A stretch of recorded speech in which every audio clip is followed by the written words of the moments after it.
Méditation du 7 janvier. Bienvenue aux noces du royaume. Le royaume des cieux est semblable à un roi qui fit des noces pour son fils. Il envoya ses serviteurs pour appeler ceux qui étaient invités aux noces. Mais ils ne voulurent pas venir. Matthieu 22, verset 2 et 3, version Coulomb. Cette parabole laisse beaucoup à commenter, mais je me concentrerai sur deux faits que je veux mettre en évidence dans cette méditation. Premièrement, la réaction des premières personnes invitées. Deuxièmement, la nature des seconds invités. Premièrement, en parlant des premiers invités, le Seigneur fait sûrement référence à la nation juive. Ils avaient été appelés à faire partie du royaume. Ils étaient considérés comme des enfants d'Abraham, des descendants de la promesse, et tout était planifié pour qu'ils en soient les acteurs, les héritiers des richesses du royaume, mais ils n'ont ni voulu ni même accepté Jésus comme Messie. Il s'agit également de tous ceux qui vivent à notre époque postmoderne. Beaucoup ont été invités à accepter Jésus, mais ils sont trop pris par les affaires, les amis, les études, les addictions et par une foule d'autres occupations pour considérer l'invitation. Je n'ai pas le temps, ce n'est pas pour moi. Ces personnes insultent ceux qui les invitent, se moquent d'eux, les considèrent comme des fanatiques ou des personnes qui ne valent pas la peine qu'on les fréquente et encore moins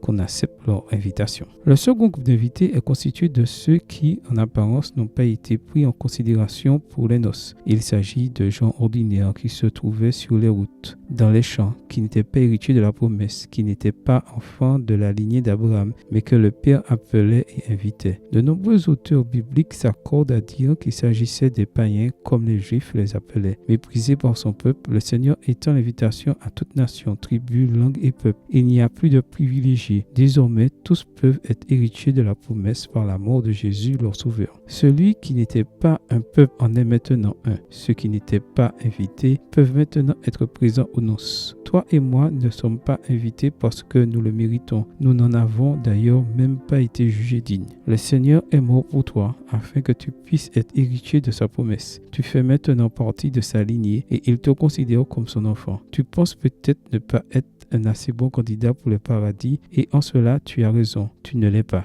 Mais le Christ t'a adopté, tu es à lui. Par conséquent et indépendamment de tout état de pécheur, tu es un héritier de Dieu et un co-héritier du Christ. Bienvenue dans les noces du royaume car tout est par sa grâce. Amen. Bonne journée à vous et que le Seigneur vous bénisse.